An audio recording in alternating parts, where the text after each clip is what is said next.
Hello students, आप देख रहे हैं new Specta classes chemistry by Aslam sir. आज हम आपके लिए लेके आए हैं कोऑर्डिनेशन कंपाउंड।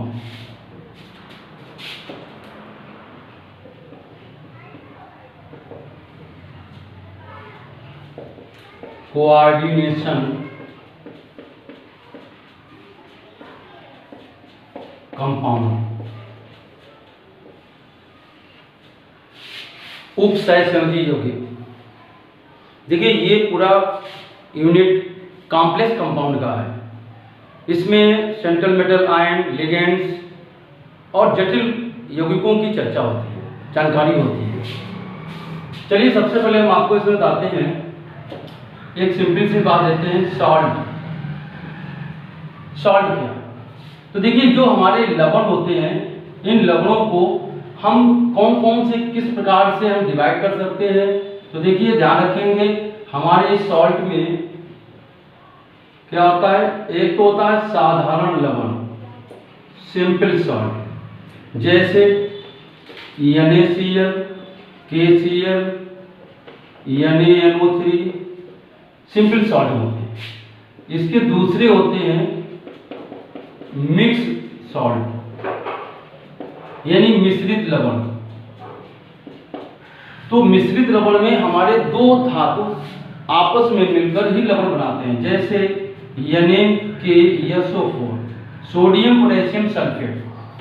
और इसके बाद में हमारा होता है डबल सॉल्ट। डबल सॉल्ट यानी डबल सॉल्ट में हमारे मोल लवण है, पोटाश पिटकरी है, वो आते हैं। कौन कौन से आते हैं? मोहर सॉल्ट आता है, पोटाश एलम आता है, यानी मोहर लवण और पोटाश पिटकरी, ये हमारे आते हैं। इसके बाद एक हमारा होता है कॉम्प्लेक्स। कॉम्प्लेक्स लवण क्या होते हैं? कॉम्प्लेक्स लवण में जैसे पोटेशियम फेरोसाइनाइड, K4FeCl6, ये हमारे होते हैं कॉम्प्लेक्स। तो देखिए, ये सॉल्ट की बात होती है। सॉल्ट में जैसे हमने आपको सिंपल सी बात बताते हैं, साधारण लवण के बारे में बताते हैं। साधारण लवण क्या है, ये हम आपको बताते हैं।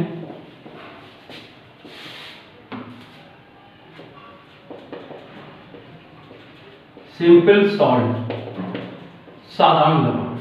साधारण लवण हमारे किससे मिलकर बनते हैं? एक तो हमारा होगा एसिड यानी अम्ल, दूसरा होगा बेस यानी क्षार, बनता है सॉल्ट प्लस वाटर।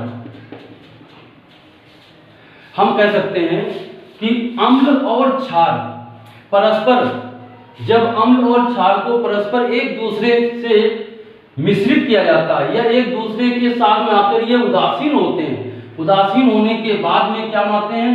साधारण लवण और जल बनाते हैं। जैसे हमने ले लिया एसिड में HCl प्लस क्षार में NaOH, और ये क्या हुआ? बनाया NaCl प्लस H2O। तो यानी हाइड्रोक्लोरिक अम्ल HCl और सोडियम हाइड्रोक्साइड परस्पर क्रिया करते हैं और ये एक दूसरे को उदासीन कर देते हैं। उदासीन करके लवण और जल बनाते हैं। किस तरीके उदासीन करते हैं? जैसे HCl में हमारा H प्लस होगा, Cl निगेटिव होगा। इधर देखो NaOH में Na पॉजिटिव होगा, OH निगेटिव होगा। तो यहां पर देखिए क्या होता है, H पॉजिटिव OH निगेटिव को न्यूट्रलाइज करेगा, यानी सोडियम क्लोरीन के साथ, यानी इसकी टोपी इसके साथ और इसकी टोपी इसके साथ, मतलब सोडियम NaCl आयन के साथ और hydrogen plus NH plus that is proton OH के साथ, ये एक दूसरे को उदासीन करेंगे। उदासीन करने के बाद में बनाएंगे NaCl और H2। तो इस तरीके से होता है कि अम्ल क्षार के साथ जब क्रिया करता है तो ये एक दूसरे को उदासीन कर लवण और जल बनाते हैं। फॉर एग्जाम्पल में और भी एग्जाम्पल ले सकते हैं, H2SO4 प्लस आप NaOH के साथ में कराएंगे तो ये बनाएगा Na2SO4 प्लस H2O। बैलेंसिंग में सोडियम 2 मोल ले लीजिए, इधर हमारे जल के 2 मोल बनेंगे। मान लीजिए NO3 रहा, अगर हमने KOH के साथ कराया तो ये बनाएगा KNO3 प्लस H2O। ये हमारे होते हैं साधारण लवण।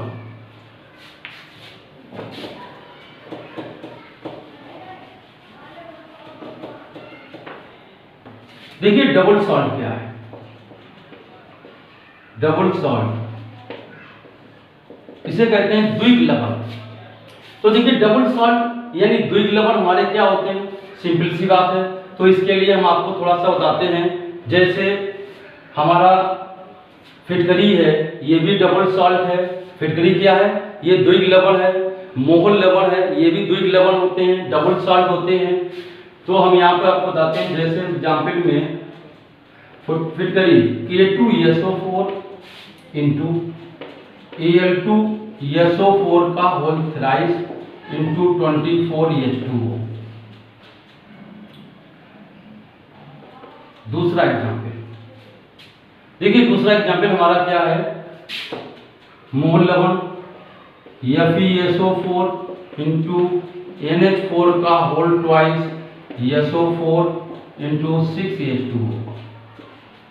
इनको हमने क्या किया, ये हमारे द्विग लवण है और ये क्या करते हैं, इनको हमने वाटर में डिजोल्व किया, यानी कोई सॉल्वेंट ले लेते हैं। क्या लेते हैं, सॉल्वेंट लेते हैं। तो ये हमारा क्या बनाएगा, यानी एक तो बनाएगा K पॉजिटिव पोटेशियम आयन, दूसरा बनाएगा एल्यूमिनियम आयन यानी Al3 पॉजिटिव, और तीसरा हमारा होगा SO4 यानी सल्फेट आयन। सल्फेट आयन होंगे प्लस 24H2O यानी जल। अब सल्फेट कितने होगा, 3 1 4, यानी यहाँ पर 4SO4 डबल निगेटिव होगा। एल्यूमिनियम के 2 मोल होंगे, पोटेशियम 2 होंगे। इधर देखिए क्या बनेगा, Fe डबल पॉजिटिव होगा, फिर हमारा NH4 पॉजिटिव होगा, फिर SO4 कितने हैं, इसमें 1 इसमें 2, यानी एक इसमें 2 SO4, 2SO4 negative plus 6H2O।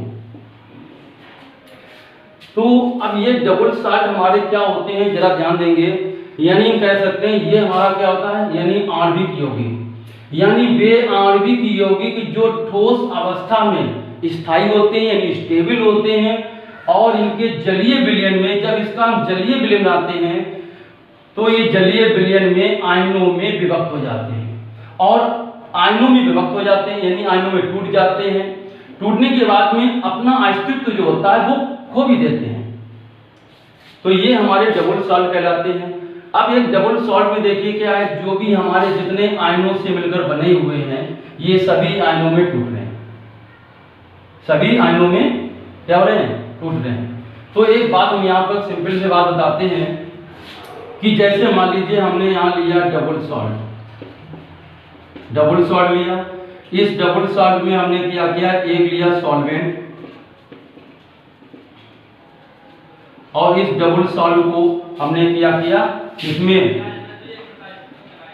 Solvent में डिजोल्व किया, यानी विलायक में इसको घोला। जब विलायक में घोलेंगे तो ये हमारा डबल सॉल्ट क्या होता है, ये हमारे डबल सॉल्ट जो होते हैं वो आयनों में विभक्त हो जाते हैं, यानी ये हमारे क्या होते हैं, आयंस में डिसोसिएट हो जाते हैं, यानी आयनों में टूट जाते हैं। अगर इसके बाद में जैसे मान लीजिए कॉम्प्लेक्स लिया जाए, क्या लिया जाए, कॉम्प्लेक्स लिया जाए, यानी कोऑर्डिनेशन कंपाउंड, क्या कहते हैं, कोऑर्डिनेशन कंपाउंड। अगर मान लीजिए हम कोऑर्डिनेशन कंपाउंड ले लेते हैं, तो जैसे डबल सॉल्ट को डिजोल्व किया है सॉल्वेंट में, ऐसे हम कॉम्प्लेक्स कंपाउंड को, यानी इसको हम अगर किसमें, यानी विलायक में डिजोल्व करें, जल में डिजोल्व करें, वाटर हो या अन्य कोई भी विलायक हो, अगर उसमें हम डिजोल्व करते हैं तो ये क्या करते हैं, जो भी आयन, जितने आयन से ये मिलकर बने होते हैं सभी आयनों का परीक्षण नहीं देते हैं। मतलब हम कह सकते हैं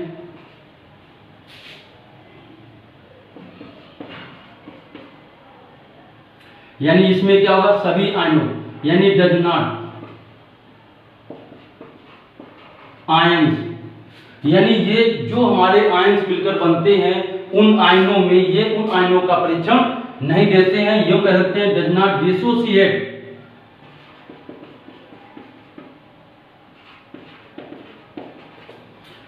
यानी ये आयन में डिसोसिएट हो जाते हैं परंतु ये आयनों में डिसोसिएट नहीं होते हैं। किन आयनों में? इनटू कॉन्स्टिट्यूएंट, यानी जिनसे वो मिलकर बने होते हैं, जिनसे वह मिलकर बने होते हैं। तो इसका मतलब क्या है कि डबल सॉल्ट जो होते हैं वो ठोस अवस्था में स्थायी होते हैं और जलीय विलयन में आयनों में विभक्त हो जाते हैं, आयनों में टूट जाते हैं, जिनसे वो आयनों से मिलकर बने होते हैं। परंतु कॉम्प्लेक्स कंपाउंड जो होते हैं यानी जटिल यौगिक जो होते हैं वो हमारे जटिल यौगिक वो किसी जल या अन्य विलायक में अगर हम उसको डिसॉल्व करते हैं, घोलते हैं, तो वो क्या होते हैं? वो सभी आयनों का परीक्षण नहीं देते हैं जिनसे वो मिलकर बने होते हैं। अब देखिए यहाँ पर हम आपको कॉम्प्लेक्स कंपाउंड की डिफिनेशन के रूप में एग्जाम्पल भी बताते हैं। थोड़ा सा हमने कॉम्प्लेक्स कंपाउंड और डबल सॉल्ट में थोड़ा सा यानी डिफरेंट बताया क्या होते हैं। तो देखिए हमारा यहाँ पता है कोऑर्डिनेशन कंपाउंड, कोऑर्डिनेशन कंपाउंड यानी इसे हम कहते हैं उपसहसंयोजी यौगिक। क्या कहते हैं? इसे हम कहते हैं उपसहसंयोजी यौगिक। इसी को हम कॉम्प्लेक्सेस भी कहते हैं। कॉम्प्लेक्सेस मतलब इसे हम संकुल भी कहते हैं और इसी को हम कॉम्प्लेक्स कंपाउंड भी कहते हैं। क्या कहते हैं? कॉम्प्लेक्स कंपाउंड यानी जटिल यौगिक। तो एक ही चीज है, उपसहसंयोजी यौगिक या संकुल या जटिल, हमारे ये सभी एक ही चीज होते हैं।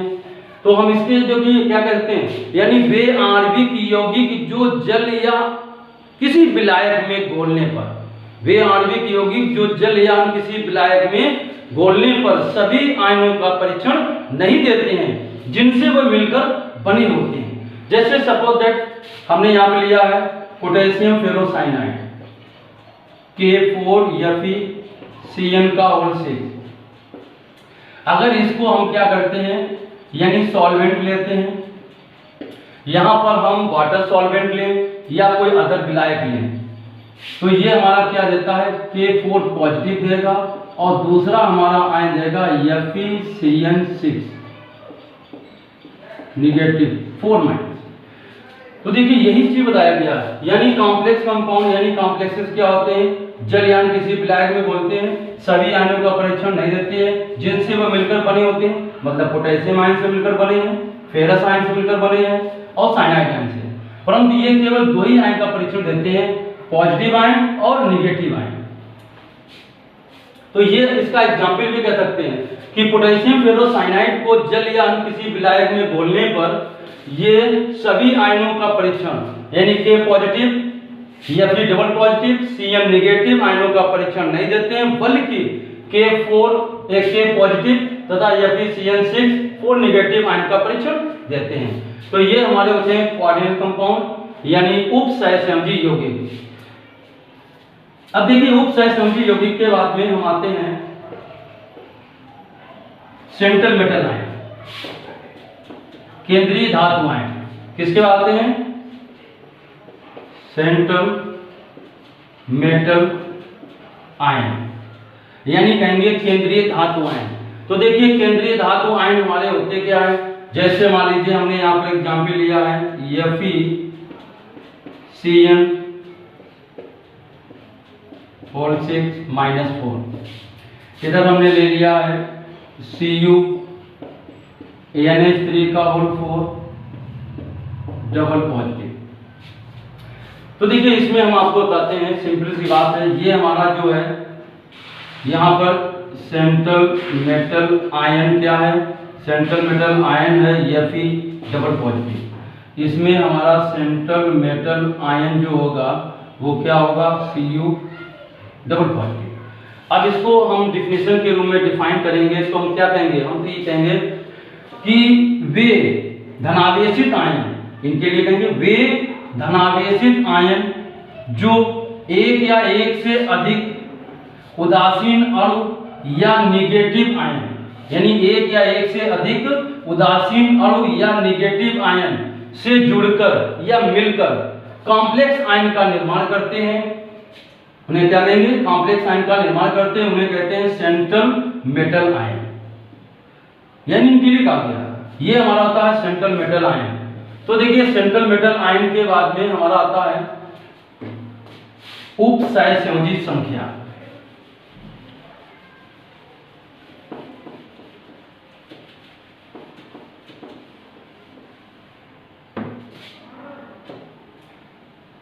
उपसहसंयोजी संख्या यानी कोऑर्डिनेशन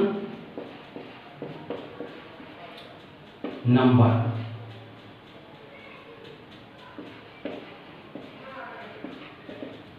देखिए कोऑर्डिनेशन नंबर उपसहसंयोजी संख्या है क्या? बहुत सिंपल बात। जैसे अब एग्जांपल लेते हैं, हमने यहाँ पे लिया Fe Cn का होल 6 निगेटिव Cu NH3 का होल 4 डबल पॉजिटिव। हम इसको बनाते हैं Fe डबल पॉजिटिव है और हमने यहाँ पर लगाया लिगेंड Cn।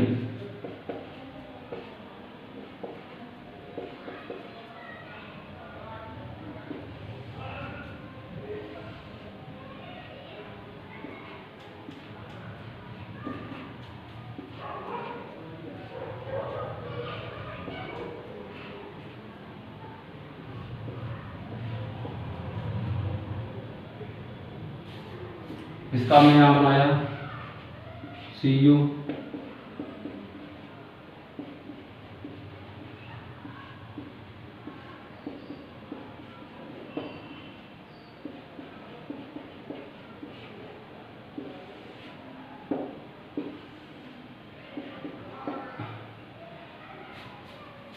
डबल पॉजिटिव लगा दिया। अब देखिए इसमें हम कोऑर्डिनेशन नंबर की बात करते हैं। तो कोऑर्डिनेशन नंबर में बहुत सिंपल सी बात ध्यान रखते हैं। हम इसमें यहाँ पर लिख देते हैं, इधर होगा हमारा m और इधर होंगे L N। m क्या होते हैं? ये होते हैं सेंट्रल मेटल आयन और ये L N क्या होते हैं? ये हमारे होते हैं लिगेंड। बस इसी से डिफिनेशन बन जाती है। हम इससे डिफिनेशन बताते हैं कि क्या है, किसी कॉम्प्लेक्स में कोई भी कॉम्प्लेक्स कंपाउंड हो, कॉम्प्लेक्सेस हो, केंद्रीय धातु आयन के चारों ओर जुड़े हुए लिगेंड की संपूर्ण संख्या को हम कोऑर्डिनेशन नंबर कहते हैं। इसे हम कोऑर्डिनेशन नंबर को किससे रिप्रेजेंट करते हैं? यानी कोऑर्डिनेशन नंबर को हम Cn द्वारा रिप्रेजेंट करते हैं। Cn यानी कोऑर्डिनेशन नंबर, इसे हम Cn द्वारा रिप्रेजेंट करते हैं। जैसे इसमें देखा जाए कोऑर्डिनेशन नंबर कितना होगा? Fe का coordination number, Fe double positive है, इसमें कोऑर्डिनेशन नंबर 6 होगा और इसमें देखिए कोऑर्डिनेशन नंबर कितना होगा? 4 होगा। तो ध्यान रखेंगे, यानी इसमें Fe के कोऑर्डिनेशन नंबर क्या हो रहा है? 6, इसमें कितने? 4। तो एग्जाम्पल की बेस देखेंगे क्या होगा, यानी किसी कॉम्प्लेक्स में संकुल में केंद्रीय धातु आयन और उसके चारों ओर जुड़े हुए लिगेंड की संपूर्ण संख्या को कोऑर्डिनेशन नंबर कहते हैं। फिर Fe(Cn6-4), जिसमें Fe के देखिए चारों तरफ, Fe के चारों तरफ 6 Cn माइनस लिगेंड जुड़े हुए हैं, इसलिए इस कॉम्प्लेक्स आयन की कोऑर्डिनेशन नंबर 6 होगी। कोऑर्डिनेशन नंबर के बाद में हमारा आता है स्पेयर यानी उपसहसंयोजी क्षेत्र।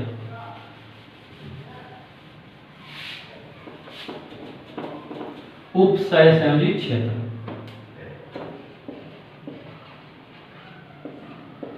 Coordination sphere. देखिए उपसहसंयोजी क्षेत्र की बात आती है, तो उपसहसंयोजी क्षेत्र में हमने ये लिया उपसहसंयोजी क्षेत्र है,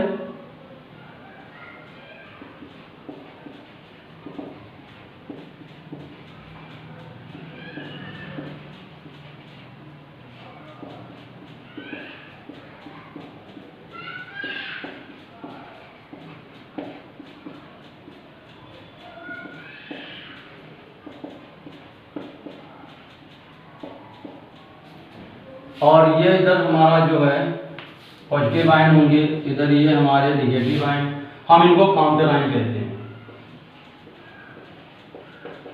क्या कहते हैं? Counter ion. और ये काउंटर आयन हमारे जो होते हैं वो कैसे होते हैं? वो आयनिक होते हैं, आयनिक स्पेयर में। ये हमारे होंगे आयनिक स्पेयर। इधर ये भी हमारे कह सकते हैं आयनिक स्पेयर के रूप में, ये हमारे होंगे आयनिक स्पेयर। यहां पर आयनिक स्पेयर में कैसा होगा? कैटायन होगा, ये हमारे कैटायन के रूप में होंगे, और इधर ये हमारे एनायन के रूप में होंगे। इसमें होंगे एनायन के रूप में होंगे।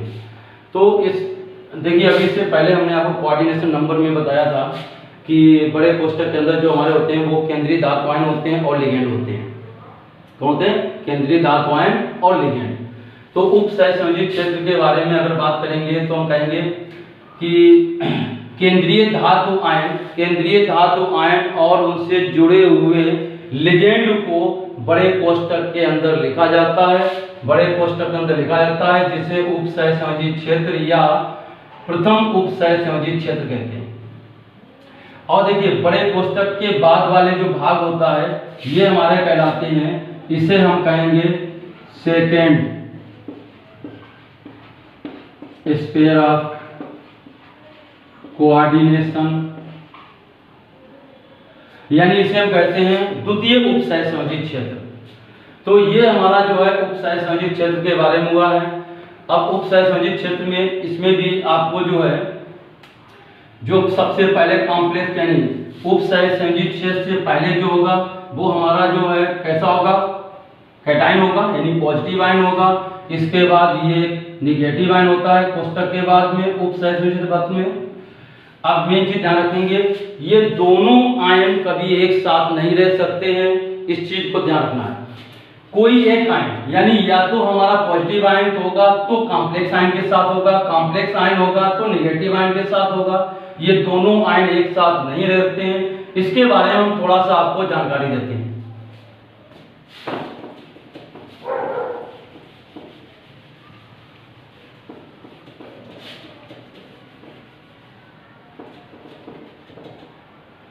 देखिए, जानकारी देते हैं, जो हमारे कोऑर्डिनेट कंपाउंड होते हैं ये हमारे जो है सबसे पहले ध्यान रखते हैं, इसमें सबसे पहले हमने क्या कहा था? पॉजिटिव आयन, तो हम इसे कहेंगे सिंपल कैटायन, यानी सिंपल कैटायन होगा।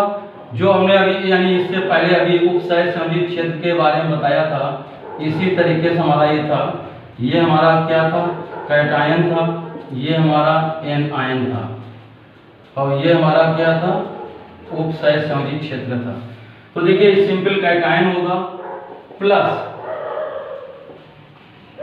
कॉम्प्लेक्स आयन, यानी सिंपल कैटायन होगा और ये कॉम्प्लेक्स एनायन होगा।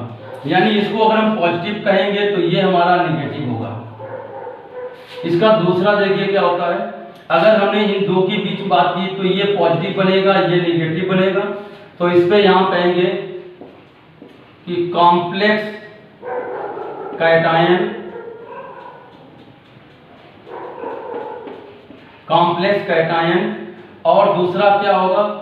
Simple anion. इसके बाद में हमारा तीसरा होता है कि अब हमारे क्या होंगे, कभी कभी क्या होते हैं कि दोनों हमारे कॉम्प्लेक्स आयन होते हैं, जैसे यानी complex cation plus complex anion, complex cation, complex anion. इसके बाद में देखिए, ये तो हमारा इसका हो गया। इसके बाद में न्यूट्रल भी होते हैं, यानी कैसे होते हैं? उदासीन होते हैं, न्यूट्रल होते हैं। अब जैसे सिंपल सी बात देखी जाए, इसमें एग्जाम्पल हम ले सकते हैं K4CnCl6। इसमें हमारा जो पोटेशियम है वो सिंपल कैटायन है, और जो पोटेशियम सिंपल कैटायन, जैसे इसको अगर हम जलीय विलयन करेंगे तो 4K पॉजिटिव होगा, इधर हमारा क्या होगा? FeCN6 4 negative.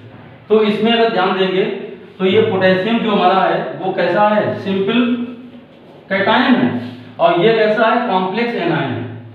अब इसके हम बता, यानी इसमें एग्जाम्पल होगा CuNH3 का होल 4 SO4।